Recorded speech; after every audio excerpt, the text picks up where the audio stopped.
Il a peut-être délaissé les costumes et uniformes militaires pour adopter le combo polo jeans baskets casquette, mais le prince Harry a bien l'intention de poursuivre son travail humanitaire depuis la Californie.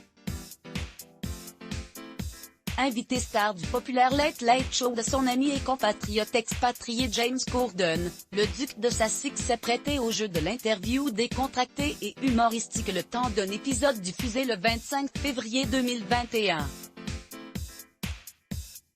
L'occasion pour le Britannique de 36 ans de confier le premier mot de son fils Archie, 21 mois, et de revenir sur son départ de la monarchie britannique avec Meghan Markle, entamé il y a un an et confirmé il y a quelques jours seulement.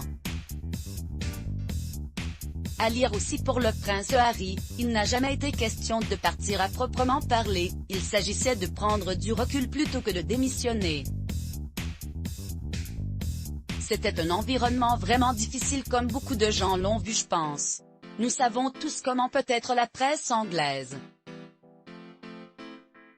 Elle détruisait ma santé mentale, le fils du prince Charles et Diana a-t-il confié, rappelant une fois de plus que la pression médiatique et les critiques des tabloïds sont les principales raisons de son départ du Royaume-Uni. C'est toxique. Donc j'ai fait ce que tout mari et ce que tout père ferait, à savoir, je dois sortir ma famille de là, mais nous ne sommes jamais partis.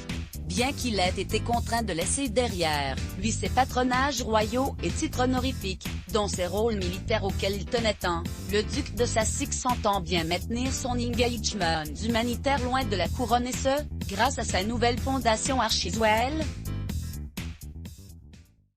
Sa nouvelle vie en Californie, entamée au début de l'année 2020, est certes légèrement différente, mais elle est une continuation de ce qu'on faisait au Royaume-Uni dans tous les cas. Ma vie sera toujours consacrée au service public et Meghan a signé pour ça.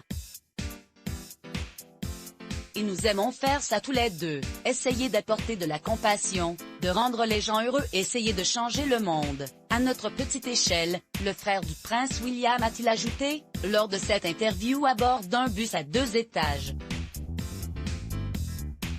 Donc peu importe où je suis dans le monde ce sera la même chose. Le service est universel. Le commentaire du prince Harry semble, une fois encore, répondre au communiqué officiel de Buckingham expliquant que la nouvelle vie des Sussex loin de la famille royale n'est pas compatible avec les responsabilités et devoirs d'une vie de service. Un message auquel les Sussex avaient notamment répondu dans la foulée, nous pouvons tous mener une vie de service. Le service est universel. Un engagement que le couple consacre à plusieurs domaines tels que l'environnement et le bien-être animal, l'aide aux plus démunis, l'égalité des genres et des races, la lutte contre la désinformation. Si le ton de cette interview avec James Corden est détendu, au point d'entendre Meghan Markle appeler son mari Az lors d'un bref appel vidéo, l'entretien confidence que les Sussex ont enregistré depuis leur maison, avec Oprah Winfrey, sera probablement plus sérieux. Lors de cette interview, qui sera diffusée sur la chaîne américaine CBS le 7 mars prochain, le duc et la duchesse devraient non seulement évoquer leur nouvelle vie de famille aux États-Unis,